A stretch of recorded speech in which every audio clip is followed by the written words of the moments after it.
We're going to do something different today. We're going to do a Bible story. That's right. Let's talk about Esther. Yay! Okay, this is how the story goes. King Xerxes got really smashed one day at a 180-day feast. What? 180 days, man? That's a lot of days to eat. That would be so awesome. So here's King Xerxes, and he's getting totally smashed. And he says, "Hey, I got the most beautiful crown in all the world." So he was like, "Hey, Queenie, why don't you come up here and show yourself in front of everybody?" And she's like, I don't know what, I do what I want. And so she like, "I don't go up here and I don't show myself before your drunken buddies. Oh, come on, Queenie. You're so beautiful. People want to see you." And so the next day after his hangover, King's like, "Oh, what happened?" And so the guys were like, "Hey, look, dude, your queen just ditched you. You better do something about it." So what they did, they held like a beauty contest. It was like a beauty contest, and all the virgins and all of Persia were supposed to show up, and included the Jews, which were under captivity at the time in Persia. So they showed up, and so Miss Jew there was Esther. She was beautiful. She was young. She was a teenage beauty queen contestant winner. Esther won the beauty contest. They were like, "Oh no, here she is.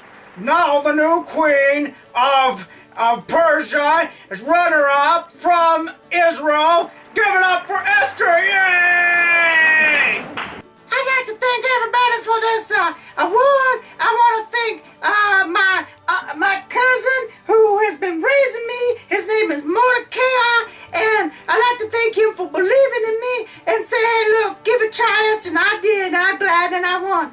So, like, Esther was like, oh, the queen now, you know.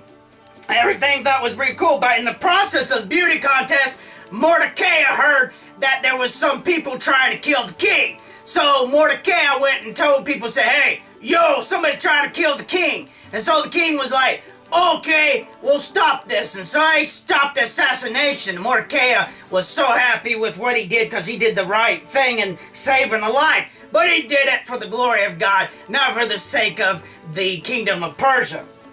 And so Haman, at the same time, one of the king's princes, was given a special thing. So he was walking down the street showing his special award. "Look, I'm on the prince of the king." Haman was like, "Look at me. I deserve representation. I deserve worship." And of course, Mordecai was like, "Look, there's only one king, and that's God. I don't bow down to nobody." Oh man, was Haman ever furious. He was so mad.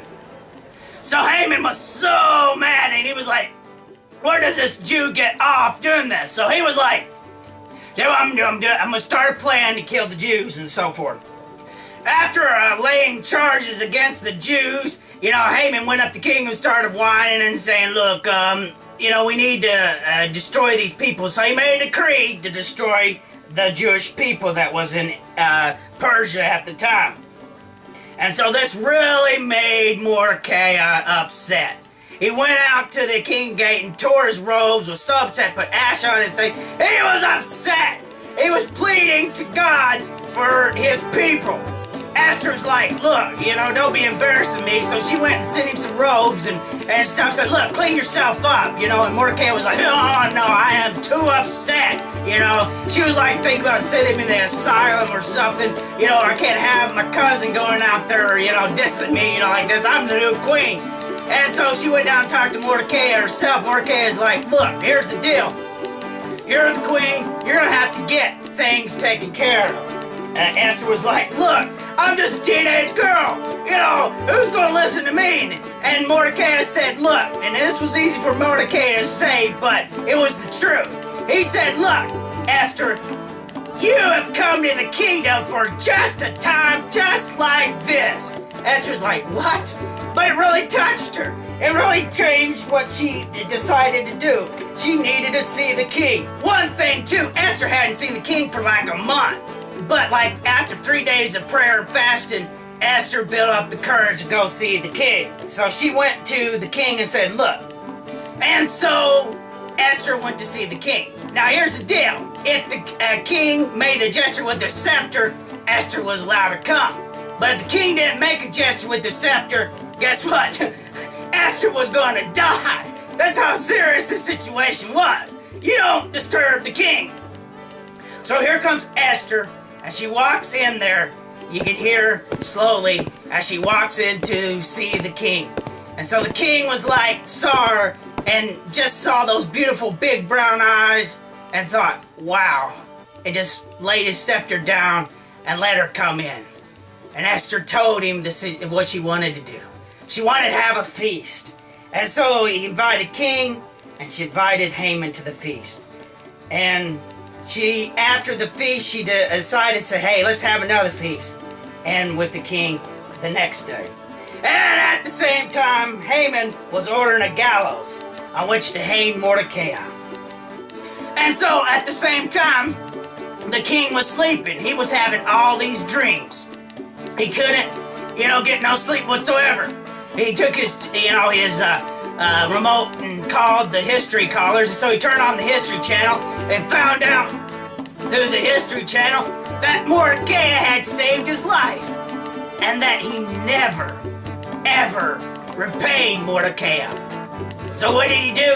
He called Haman and he said, yo, Haman, now, if someone was doing great, how would you reward them?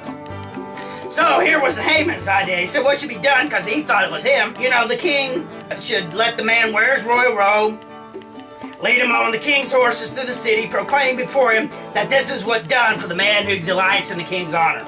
Well, the king thought this was cool. He said, yeah, that sounds good. Now do the same thing for Mordecai. Can you imagine Haman's, embarrassment? So he did the thing for Mordecai. And, this just got ticked Haman even more off. So that night, they had the banquet with Esther and Haman and the king.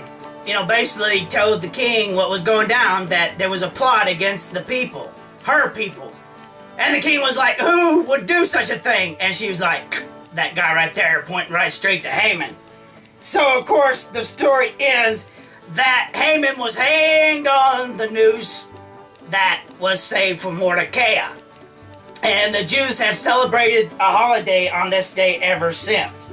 And also, the Feast of Purim is what we know about this. And this was the first place that we find that these descendants of Israel were called the Jews. And that's the story of Esther. I hope you like it. Send me a comment if you love it, and we'll do more. Thank you so much.